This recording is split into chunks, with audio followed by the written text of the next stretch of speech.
Hello friends, welcome back on my channel science tutorial. और आपने देखा अभी जो मैं आपको स्टार्टिंग में जो मैंने थंबनेल में भी लगा रखा है, और मैं वीडियो स्टार्ट करने के पहले मैं एक आपको मेरा मोटिवेशनल ये चार्ट है, मेरा मोटिवेशनल ये पेज है। तो मैंने अपने हर कंटेंट में क्या क्या रखा और कैसे मैं प्रिपरेशन कराती हूँ, तो इसलिए मैंने इसको बोला है NCERT science tutorial provides free science tutorial classes. ठीक है, तो हम इसको क्या देखेंगे कि एक तरह से फ्री साइंस ट्यूटोरियल क्लासेज हम दिला रहे हैं, क्योंकि इसमें मैं एनसीईआरटी भी फॉलो कर रही हूँ, पढ़ा रही हूँ, फिर उसको समझा रही हूँ, फिर नोट्स भी प्रोवाइड करा रही हूँ, और उसके बाद सॉल्यूशन भी बता रही हूँ, एक्सरसाइजेज भी करा रही हूँ। तो हो गया ना ये पूरी तरह से हमारा ट्यूशन क्लास। तो आज मैं आपके लिए कुछ नोट्स लेके आई हूँ जो हम धीरे धीरे अपने लाइट लेसन के अंतिम पड़ाव की तरफ हैं, बिल्कुल कवर करने की ओर हैं। तो अगर आपको मेरा वीडियो पसंद आए तो please subscribe, like and share. और अगर ब्लर दिखता है तो आप क्वालिटी वीडियो की आपके मोबाइल पे ऑप्शन होता है, आप क्वालिटी में जाके 360p या 480p पे सेट कर सकते हैं। Should we start? नोट्स को मैंने दो पार्ट में डिवाइड किया है। इसमें हम देखेंगे लाइट रिफ्लेक्शन एंड रिफ्रैक्शन मैंने लिखा है, लेकिन इसमें हम मिरर का देखेंगे, और इसके बाद जो है अगला हम लेंस का हम अपने दूसरे वीडियो में देखेंगे, नहीं तो हमारा वीडियो काफ़ी लेंदी हो जा रहा था। तो हम फिर इसको स्टार्ट करते हैं। और जो मैंने आपको एनसीईआरटी पढ़ाया है वो उसी पे बेस है, इसमें कुछ ज़्यादा नहीं है, बस हम इसको देखेंगे। तो इसमें जैसे जैसे मैंने आपको पढ़ाया था एनसीईआरटी में, उसी पे बेस आपको नोट्स हैं जिसको आप देख जाएंगे। पहला तो मैंने बार बार बोला, क्वालिटी लाइट की अगर पूछी जाए, कैरेक्टरिस्टिक पूछा जाए अगर बोर्ड एग्जामिनेशन में, तो आपको कैसे आंसर भी करना है। लिखेंगे light is a form of energy which help us to see objects, हमें दूसरी चीज़ों को देखने में हेल्प करता है। फिर अगर लाइट किसी ऑब्जेक्ट पे गिरता है, हमें दो तरह से चीज़ें दिखती हैं, या तो लाइट उस पे गिरी, किसी और लाइट सोर्स से गिरी तब दिखा रिफ्लेक्ट होके, और दूसरा या तो वो कोई ऑब्जेक्ट अपनी लाइट को एमिट कर रहा है, अपनी तरफ से लाइट दे रहा है, जैसे कि ट्यूबलाइट है और आपका सनलाइट है।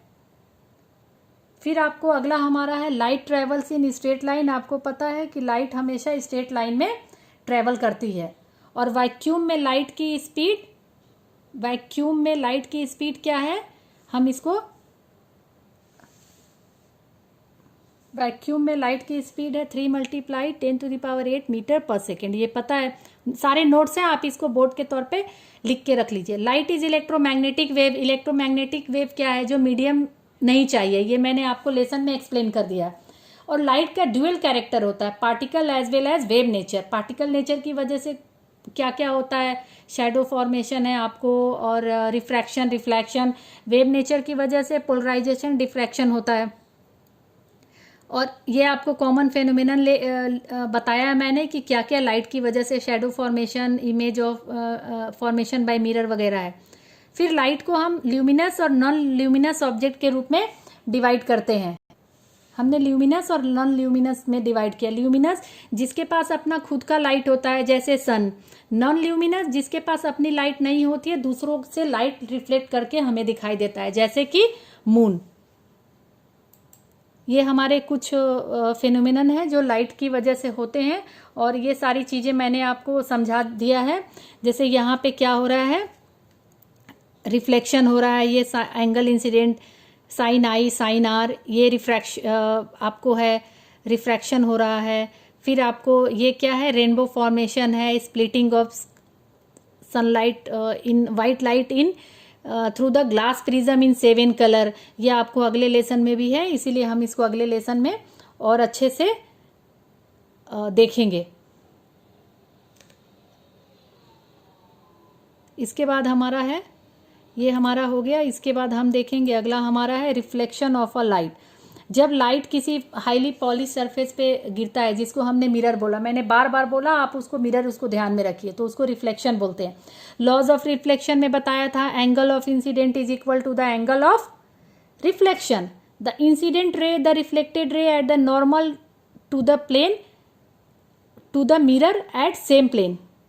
क्या होता है ये सेम प्लेन में होते हैं, ये सारे सेम प्लेन में होते हैं। तो यहाँ पे हम लिखेंगे कि यहाँ पे एक चीज़ हमारा मिसिंग है, eight same plane.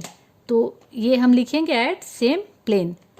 At same plane में हमने देखा कि ये होता है, तो इसको हम याद कर जाएंगे। और हमारा अगला है,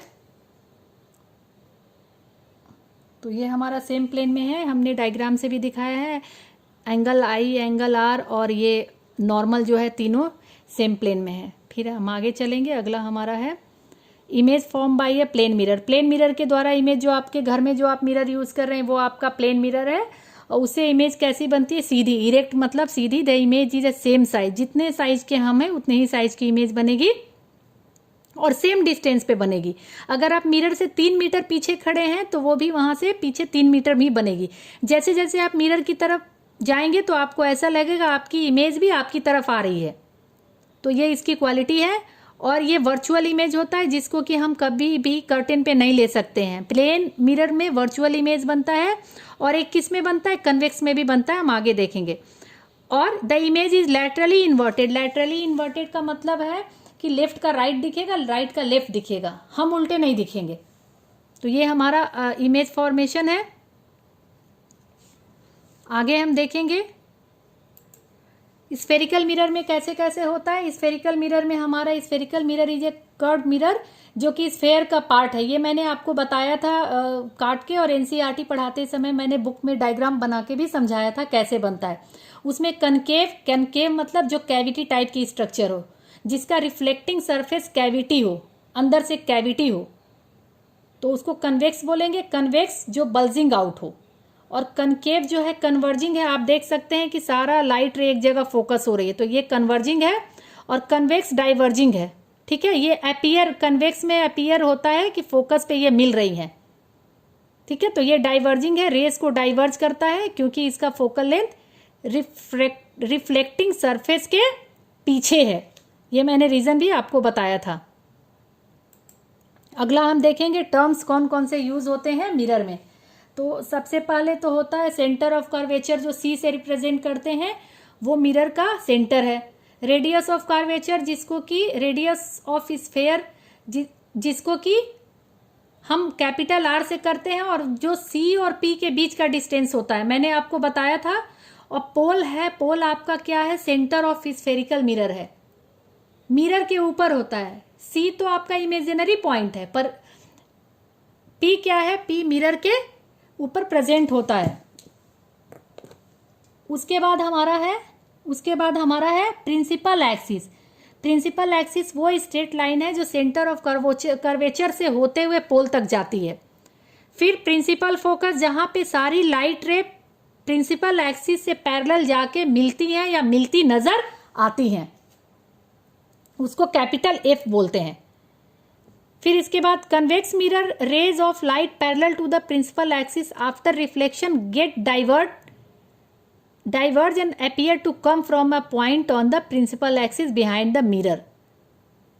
कन्वेक्स में तो आपको पता है कि फोकस के पीछे फोकस होता है रिफ्लेक्टिंग सरफेस के, तो लगता है कि वहीं से अपीयर हो रही है, इसीलिए वो डाइवर्जिंग मिरर है।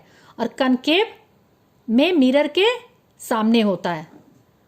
फोकल लेंथ क्या होता है, वो लेंथ होता है जो फोकस और पोल को ज्वाइन करता है, जो वो लेंथ जो पोल और फोकस के बीच का डिस्टेंस है। ये बिल्कुल रेडियस के आधा होता है, हाफ डिस्टेंस पे होता है, ये मैंने आपको समझाया था। तो R is equal to 2F और F is equal to R/2। अगला हमारा है सेंटर ऑफ कर्वेचर। आपने देखा ये है लाइन, सेंटर ऑफ कर्वेचर हो गया, ये आपको पोल हो गया यहाँ पे, ठीक है। और ये फोकस हो गया, पोल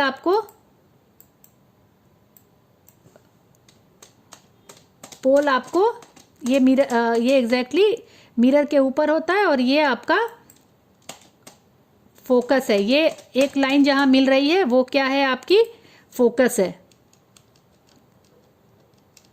तो ये पोल है और ये फोकस है। तो हमने देख लिया है कैसे हुआ। और प्रिंसिपल फोकस हमारा एफ है, और CP रेडियस ऑफ कार्वेचर को हमने C और P को रेडियस ऑफ कार्वेचर भी बोला। XY प्रिंसिपल एक्सिस है, ये X और पूरी डिस्टेंस प्रिंसिपल एक्सिस है।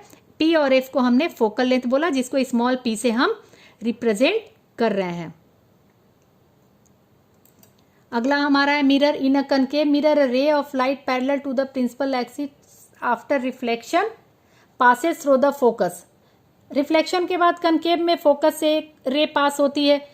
कन्वेक्स मिरर जो है, ray of light parallel to the principal axis after reflection appear to diverge from focus. Focus से वो ऐसा होता है, डाइवर्ज होती नजर आती हैं। ये यहाँ पे फोकस है और यहाँ पे सेंटर ऑफ कर्वेचर उसके पीछे ही है रिफ्लेक्टिंग सरफेस के। ये फोकस है और यहीं पे देखिए आपने डॉटेड लाइन से दिखाया गया, मतलब डाइवर्ज हो रही है वहाँ से। और इसका भी पोल आपको यहाँ है, ये पोल आपको यहाँ पे है, मिरर के ऊपर है, ठीक है। ये टाइपिंग में थोड़ा सा आ गया है, ये मिरर के ये पोल जो है हम इसको यहाँ पे लिखेंगे। ये टाइपिंग में हो गया है, पोल मिरर के ऊपर होता है। फिर हम आगे देखेंगे। हमारा अगला है in a concave mirror a ray of light passing through the focus after reflection goes parallel to the principal axis. ठीक है, जब कोई भी रे आपको रिफ्लेक्ट होती है तो वो फिर कहाँ जाती है, वो प्रिंसिपल एक्सिस से होके जाती है। देखा आपने, पोल से होते हुए यहाँ से प्रिंसिपल एक्सिस से गई।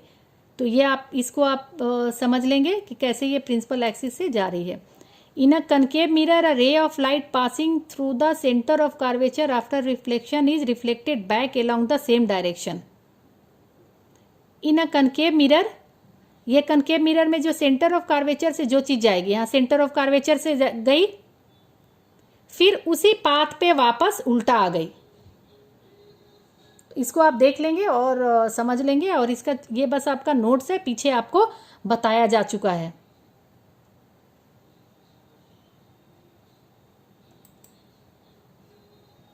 हमारा अगला है इन अ कनकेव और convex mirror ray of light directed obliquely at the pole is reflected obliquely making equal angle with the principal axis.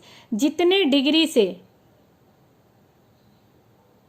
Incident light गई उतने ही डिग्री से रिफ्लेक्टेड रे निकलेगी, लाइट निकलेगी। जैसे आई, ये आपको यहाँ पे आई है, ये आई जो है आपका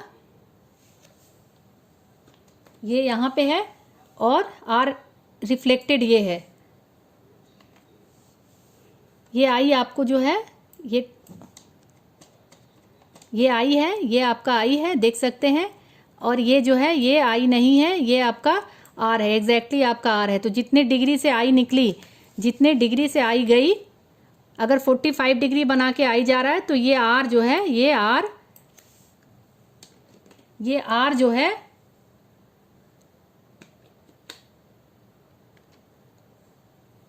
ये आर जो है यहाँ पे आर है, ये आर है। तो ये हमारा आर है। तो अगर 45 डिग्री आई है तो आर भी 45 डिग्री हो गया। ये लॉ ऑफ रिफ्लेक्शन है, तो इसको हम ध्यान रखेंगे कि ये लॉ ऑफ रिफ्लेक्शन है। और ये यहाँ पे पोल है, और फिर से यहाँ पे ये आई है, ये वाला आई है, और ये आर है। कन्वेक्स में भी आपने देखा सेम है, ये आई है, ये वाला ऊपर और नीचे आर है। तो जितने डिग्री आई रहेगा उतने ही डिग्री पे आर रहेगा, एंगल बनाएगा। ठीक है, तो हम आगे देखें। इन अ कनकेव और convex mirror ray of light, ये तो मैंने आपको बता दिया। अगला हमारा है when the object is at infinity. जब ऑब्जेक्ट इनफाइनाइटी पे होगा, यहाँ पे इनफाइनाइट पे है, तो उसका फोकस पे उसकी इमेज बनेगी। ऑब्जेक्ट अगर बियॉन्ड सी के थोड़ा सा पीछे होगा तो उस धीरे धीरे इमेज क्या होगी, वो रियल और इन्वर्टेड होगी। आपने देखा ये रियल और इन्वर्टेड है, ये तो आपको टेबल में भी बताया जा चुका है।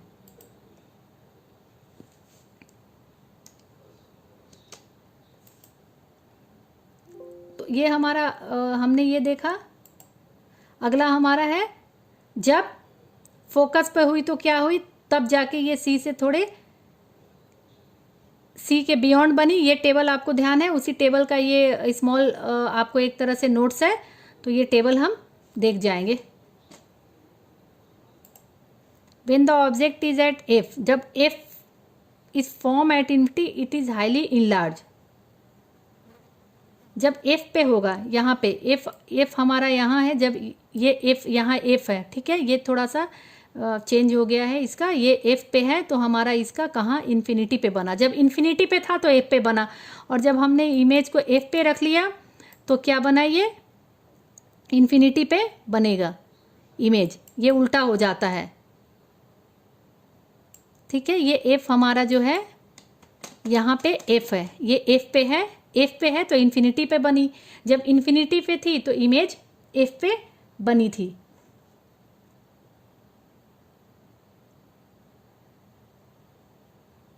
अब हमारा अगला है, जब एफ और पी के बीच में होगा, लास्ट हमारा सीन है ये, आपको पता है एफ और पी के बाद होने के बाद वो ऑब्जेक्ट सीधी हो जाती है और इनलार्ज हो जाती है और वर्चुअल है। आपको ये पता है एक यही केस है जहां एफ और पी के बीच में होने पे सारे कनकेव में एक जैसा होता है, बस जब एफ और पी के बीच में इमेज हो गई, ऑब्जेक्ट हो गया, तो उसकी इमेज इनलार्ज बनी और वर्चुअल हो गई और इरेक्ट भी हो गई। देखा आपने ये पिक्चर से?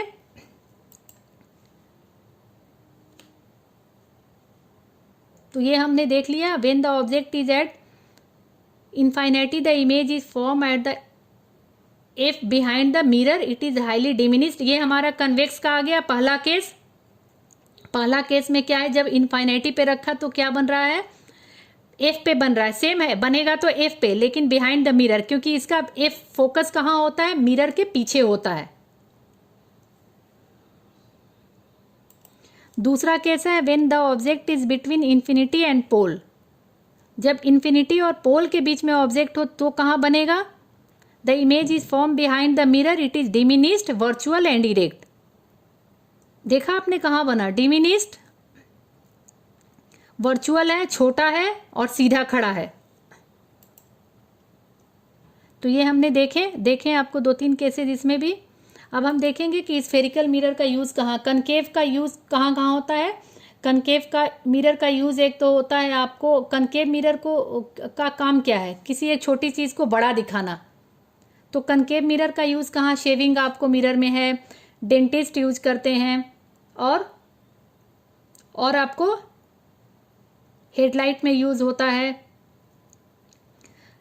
इसके बाद आपका they are use as shaving mirror to use large image of the face, they are use by dentist, and large concave mirror are use to concentrate sunlight to produce heat in solar equipment. ये चीज़ मैंने आपको पढ़ाते समय भी बताई थी। अब कन्वेक्स मिरर का यूज़ कहाँ कहाँ है, convex mirror are use as rear view mirror in vehicle में यूज होता है, ताकि एक साथ ज़्यादा व्हीकल को रोड पे देखा जा सके। तो ये हमारा इसके यूज़ है। और इसके बाद हमारा है, अब इसके बाद हमारा है आपका ये स्फेरिकल मिरर में फॉर्मूला है और साइन कन्वेंशन है। तो हम देखेंगे साइन कन्वेंशन, आप देख लीजिए, समझ लीजिए फिर से। अपवर्ड हाइट को पॉजिटिव लेते हैं और लाइट डायरेक्शन जिधर जा रही है, इंसिडेंट लाइट, उस डायरेक्शन के जितने भी चीज़ें होंगी वो पॉजिटिव होंगी, बाकी उसके अपोजिट जितने भी डायरेक्शन हम लेंगे वो नेगेटिव में जाएगा। इमेज अगर उल्टी है तो उसको हम किस में लेंगे, निगेटिव में लेंगे, उसके हाइट को निगेटिव में लेंगे। तो ये कनकेव मिरर से समझाया गया। तो ये आपके नोट्स हैं, the object is always placed on the left of the mirror and light from the object fall from the left to the mirror to the light. All distance parallel to the principal axis are measure from the pole. Pole से माना जाता है, यहीं पोल से हम मानते हैं, जैसा समझा दिया है मैंने।